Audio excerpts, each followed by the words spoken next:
Varicose veins కి సరైన చికిత్స కోసం సంప్రదించండి ఎవిస్ హాస్పిటల్.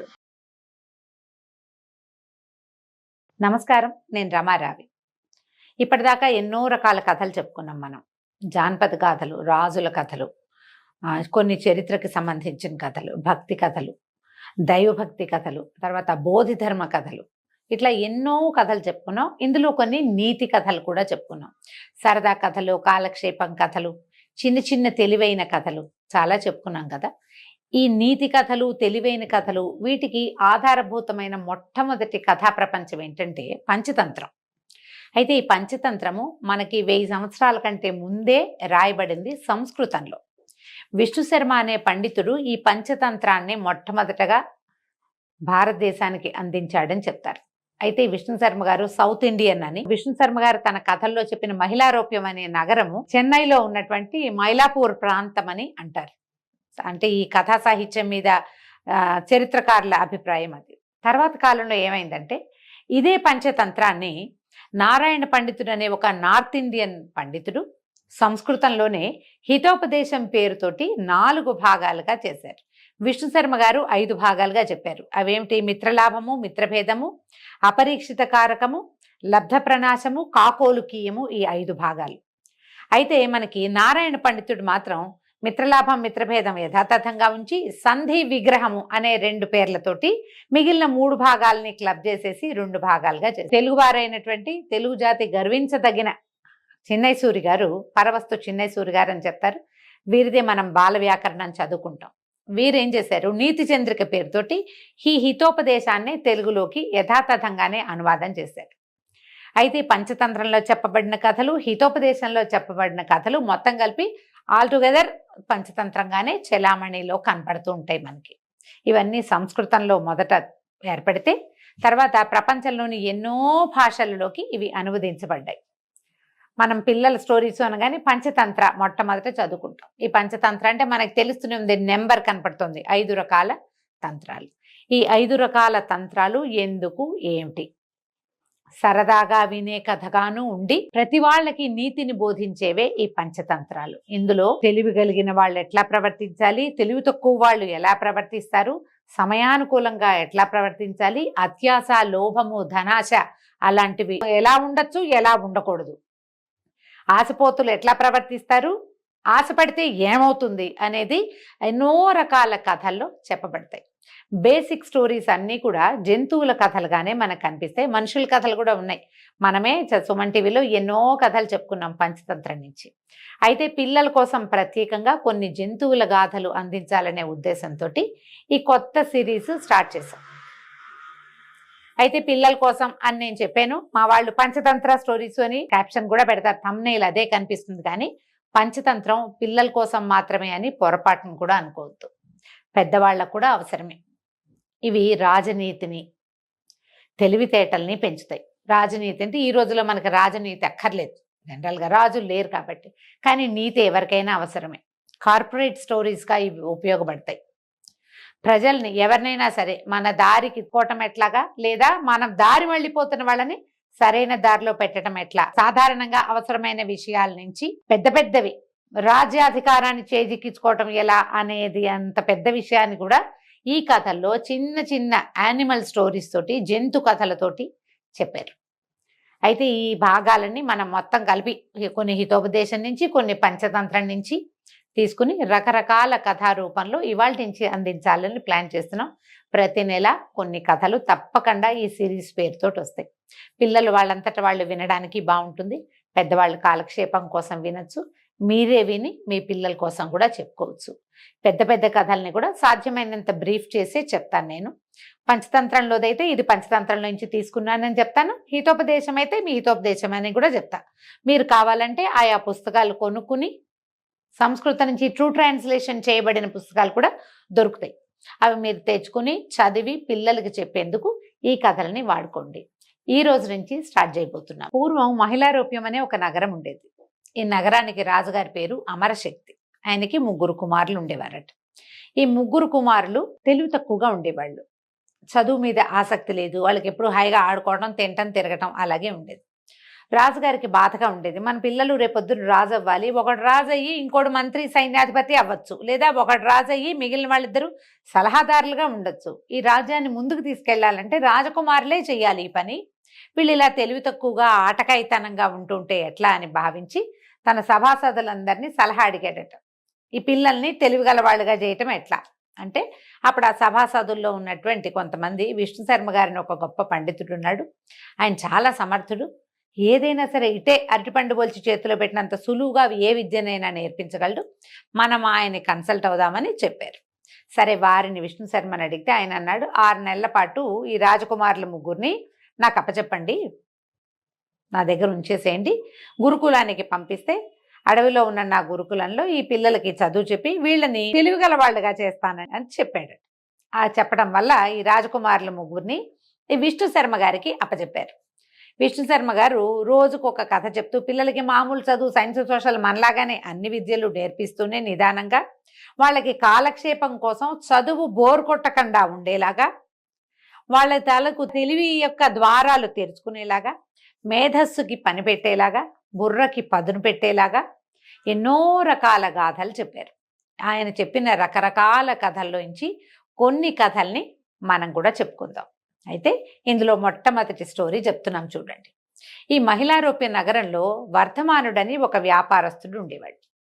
ఈ వ్యాపారస్తుడు ఏం చేసేవాడంటే, చుట్టుపక్కల ఉన్న చిన్న పొన్న వ్యాపారులందరినీ దగ్గరికి తీసి అందరూ కలిసి ఎవరికి శక్తి ఉన్నంత మటుకు వాళ్ళు కొన్ని వస్తువులు ఈ ఊళ్ళో తక్కువకు వచ్చే వాటిని కొనుక్కుని వీటన్నిటి బళ్ళ మీద వేసుకుని ఈ బళ్ళతోటి మొత్తం అంతా గుంపుగా వెళ్ళి వేరే ఊళ్ళో ఒక సంతలాగా ఏర్పరిచి అక్కడ తమ సరుకుని మంచి ఖరీదుకి అమ్ముకుని అక్కడ మంచిగా బాగా సులువుగా తేలికగా ఎక్కువగా దొరికేది చవకగా దొరికేవైన వస్తువుల్ని మళ్ళీ అక్కడ కొనుక్కుని అవన్నీ బళ్ళ మీద వేసుకొచ్చి మన ఊళ్ళో ఖరీదుకి అమ్మేవాళ్ళు. ఈ వర్ధమానుడు ఇలాంటి ఒక గుంపుకి అధికారిగా ఉండేవాడు. అధికారి పెద్దగా ఉండేవాడు అనమాట, గ్రూప్ హెడ్. ఆయన ఏం చేశాడు, ఆ ఊళ్ళో టమ్కేయించాడు, నేను ఊరెళ్ళబోతున్నాను, నేను వ్యాపారానికి వెళ్తున్నాను, ఎవరైనా రాదలుచుకుంటే మీ సరుకులు తెచ్చుకుని మాతో పాటు రండి, మావే ఒక 50 బళ్ళు ఉన్నాయి అంటే ఆ బళ్ళని ఆ బాడికి తీసుకుని చాలా మంది వ్యాపారులు వీళ్ళతోటి బయలుదేరారు. అప్పట్లో ఏం చేసేవాళ్ళు అంటే ఒంటరిగా ప్రయాణం చేసేవాళ్ళు కాదు. ఇప్పుడు కూడా ఒంటరి ప్రయాణం ఎప్పుడు మంచిది కాదు. మనం దూర ప్రాంతాలకు వెళ్ళేటప్పుడు గుంపుగా కలిసి వెళ్తే ప్రయాణం బాగా సాగుతుంది. ఏమి చూడండి, బైకర్స్ వాళ్ళంతా గ్రూపుగా వెళ్తూ ఉంటారు. ఒంటరిగా వెళ్తే ఎక్కడైనా ఏదైనా ప్రమాదం అయితే తోడెవరు ఉండరు, మనకేం జరిగిందో ప్రపంచానికి తెలియకుండా పోతుంది. అందుకని ఒంటరి ప్రయాణం అస్సలు చెప్పేవాళ్లే కాదు. ఆ రోజుల్లో ఎక్కడికైనా వెళ్ళాలంటే నలుగురు కలిసి వెళ్ళేవాళ్ళు. ఈ గుంపులో వెళ్ళేటప్పుడు ఏమైంది, అందరూ కలిసి బయలుదేరారు. చాలా కొంత దూరం వచ్చిన తర్వాత ఒకానొక అడవిలో ఈ వర్ధమానుడు వాళ్ళు ప్రయాణిస్తున్న ఒక బండి తాలూకు ఎద్దుకి కాలు విరిగిపోయింది. అదేదో గుంటలో పడి ముందుకు పడిపోయింది. మీదున్న బరువు వల్ల కాలు కాస్త విరిగిపోయింది. ఈ ఎద్దు ఎవరు, సంజీవకుడనే పేరున్న ఈ వర్ధమానుడు గారి పెంపుడు ఎద్దు. వాళ్ళ దొడ్లోనే పుట్టింది. ఆ కోడిదోడ పుడితే దాన్ని ఎద్దును చేసి ప్రయాణాలకి వాటికి వాడుకునే వాళ్ళు. చాలా బలిష్టమైనది, తెలివైనది, మంచిది ఎద్దు. కాకపోతే ఇప్పుడు ఏం చేశారు, ఈ కాలు విరిగిపోయి ఉన్న ఎద్దుని తీసుకెళ్ళటం కష్టం, దాంతో ప్రయాణం కూడా కష్టమే. వర్ధమానుడు చాలా దుఃఖపడి ఇంకేం చేయను, ఈ ఎద్దుని ఇక్కడ వదిలేస్తాను, మిగిలిన వాళ్ళందరి ప్రయాణం ఆగిపోతుందని భావించి ఆ ఎద్దుకి 2 కాపలాదారులను పెట్టి ఇంకో ఎద్దుని, ఎక్స్ట్రా ఎద్దులు కూడా తెచ్చుకుంటారు ప్రయాణంలో ఇబ్బంది లేకుండా. కాలు విరిగిపోయిన ఎద్దున్న బండికి ఇంకో ఎద్దును కట్టి బళ్ళు గిళ్ళు అన్నీ తీసుకుపోయారు. ఆ సంజీవకుడు అనే ఎద్దుని ఇక్కడ వదిలిపెట్టేసరికల్లా ఈ సంజీవకుడు సహాయంగా 2 ఉంచారు. కానీ వాళ్ళు 2-3 రోజులుండి ఈ అడవిలో ఎవడుంటాడు, ఇంత కష్టము, ఇట్లా ఉండలేము, ఈ ఎద్దు ఎన్నాళ్ళలో బతకదు, కాలు విరిగిపోయింది, అది నడవలేదు, తిరగలేదు, ఆహారం లేక శుష్కించి దానంతటా అదే మరణిస్తుందని భావించి వాళ్ళిద్దరూ కూడా పరివారంతో పాటు ముందుకు నడిచి వెళ్ళిపోయారు. ఇక్కడ ఉండిపోయిన సంజీవకుడు ఈ అడవిలో ఉన్నటువంటి లేలేత పచ్చికని చక్కగా ఈ ఔషధ లతల్ని వాటిని వీటిని తిని నిదానంగా దాని కాలు రిపేర్ అయిపోయింది, నొప్పి తగ్గింది, కొంచెం ఒక మాదిరిగా కుంటుతూ మామూలుగా నడవగలుగుతోంది. తర్వాత ఈ అడవుల్లో ఉండే సెలయేళ్లలోనూ వాటిలలోనూ రకరకాల చెట్ల మీద నుంచి ఔషధ గుణాలున్న పొదల మీద నుంచి వచ్చి నీటికి ఒక రకమైన మెడిసినల్ వాల్యూ వచ్చేస్తుంది. ప్రాకృతికమైన నీళ్లు మనం కూడా చెప్పుకుంటాం, స్ప్రింగ్ వాటర్ అంటాం కదా. ఈ నీళ్లు తాగటంతో దానికి మెల్లిగా ఆరోగ్యం చేకూరింది. ఒంటరిగా ఎవరూ లేకుండా అటు ఇటు తిరుగుతూ ఈ గడ్డి తింటూ శుభ్రంగా నీళ్లు తాగుతూ పని లేక ఎద్దు చక్కనున్నగా బలంగా తయారైంది.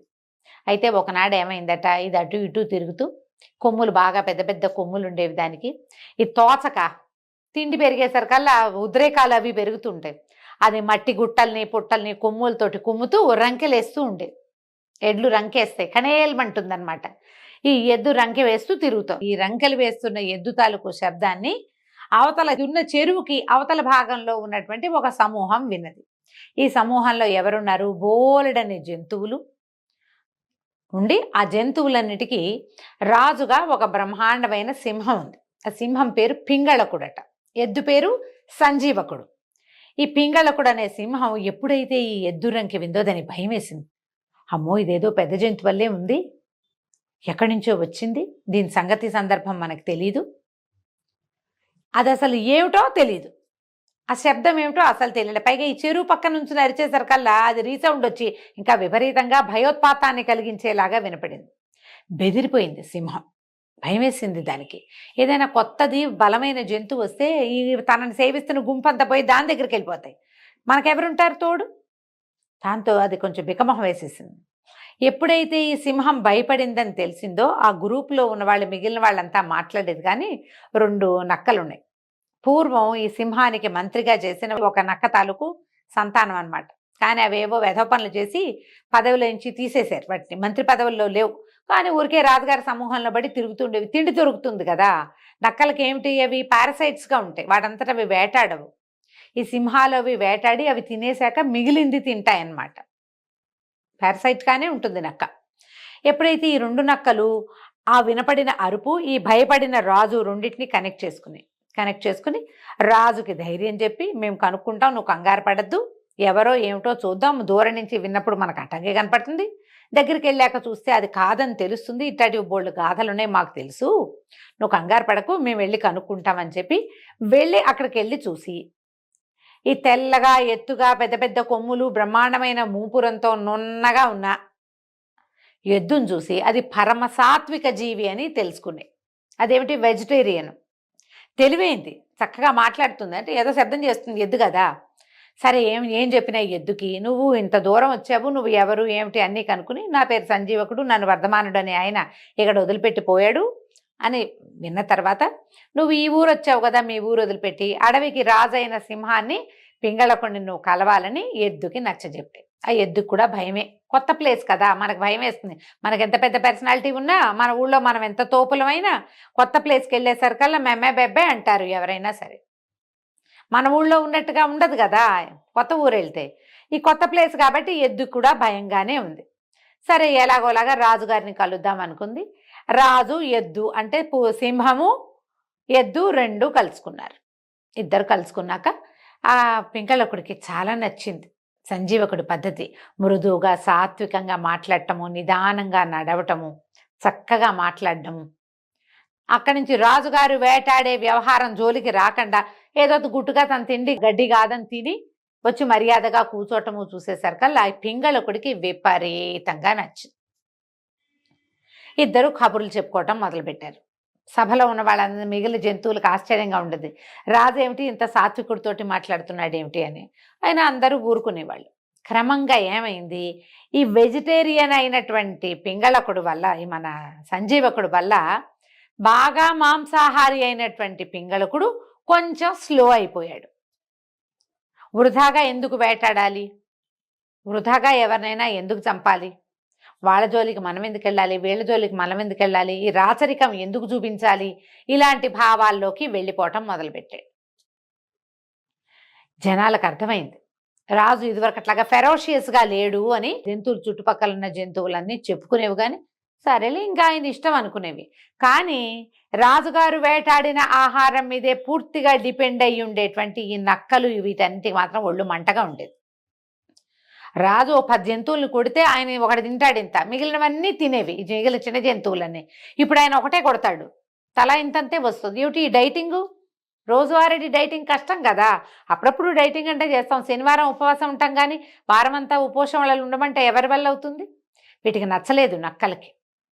అయితే ఈ 2 నక్కలు ప్లాన్ చేసుకున్నాయి, ఎట్లా రాజుని మళ్ళీ పూర్వం ఫెరోషియస్గా ఎలా ఉండేవాడో అలా ఎలా చెయ్యాలి అని ఆలోచించి ఈ ఎద్దైన ఈ సంజీవకుడు ఇతను వెజిటేరియన్ అవటం వల్ల, సాత్విక భావాలు ఉన్నవాడు అవటం వల్ల, సాఫ్ట్ నేచర్ వల్ల ఇతనే రాజుని ప్రభావితం చేస్తున్నాడు సాఫ్ట్గా ఉండాలి అని.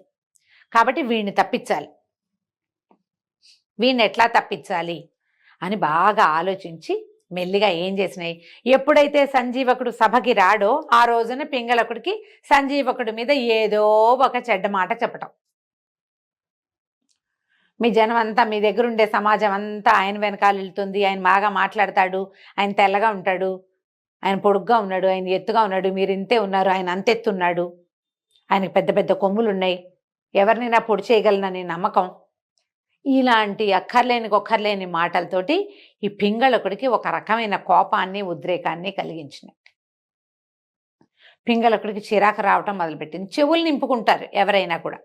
అక్కడి నుంచి మళ్ళీ సంజీవకుడి దగ్గరికి వెళ్ళి, రాజు నీ పట్ల చాలా కోపంగా ఉన్నాడు, ఎప్పుడో ఒకరోజు నీ మీద దూకుతాడు తెలుసా అని ఇలాంటి మాటలు ఎక్కేసరికల్లా సంజీవకుడికి భయం వేయటం మొదలుపెట్టింది. అది ఎద్దు ఇంత ఎత్తు ఉంటుంది, ఇంత పెద్ద మూపురం ఉంటుంది, ఇంతంత కొమ్ములు ఉంటాయి, కానీ నేను కుమ్మేసి పొడి చేసి చంపేస్తాను లాంటి తీవ్రమైన భావజాలాలు లేవు. ఎందుకంటే అది ఎద్దుగా బరువులు మోయటము, చెప్పిన మాట వినటమే దాని బేసిక్ నేచర్. పాపం సంజీవకుడి బేసిక్ నేచరే అట్లాంటిది. చూడ్డానికి ఉంది పెద్ద ఆకారం, కానీ లోపల అలాంటి గుండెకాయ లేదు.